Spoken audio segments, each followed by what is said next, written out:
Gimana caranya nyerang sekandang? Yang mastitis kita perah duluan, tangan kita nggak steril, kita merah yang lain. Nah, ini paling cepat untuk menyebarkan. Siapa penyebarnya? Kita. Ya. Jadi kalau sudah kena mastitis, tidak akan bisa maksimal lagi.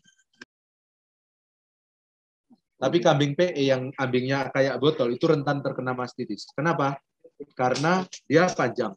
Begitu dia kencing atau urinasi, biasanya ujungnya sampai nyentuh ke lantai. Nah, ini yang jadi masalah.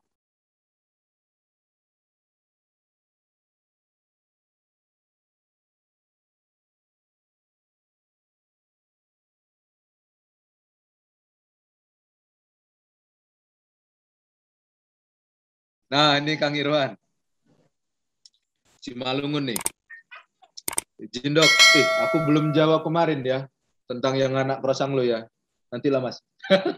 Izin dok, dia bisa nggak dilanjutkan untuk kamper apabila sudah terkena mastitis dan produksinya bisa maksimal nggak dok?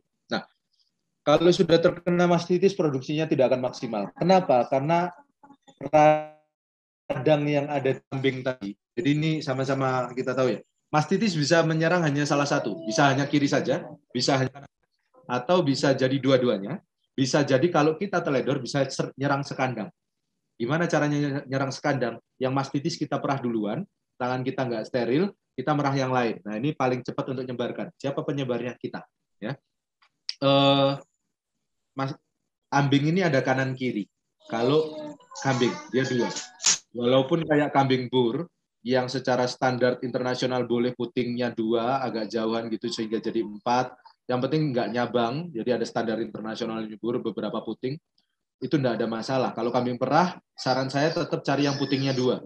Karena kita merah kambing bukan merah sapi. Jadi apa namanya? Kanan kiri ini ada pembatas di tengah yang ligamen penggantung ambingnya itu akan membatasi juga, memisahkan ambing kanan dan kiri.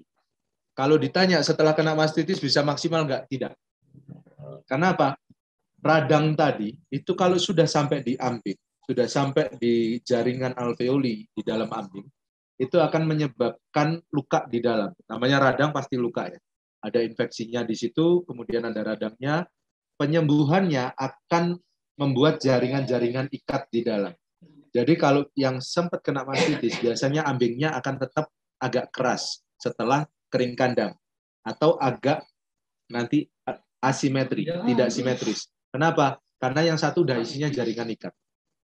Kambing yang paling bagus adalah kita mau lihat laktasinya setelah pas kering kandang, betul-betul kita bisa kering kandangkan dengan baik, itu ambingnya itu betul-betul menyusut habis.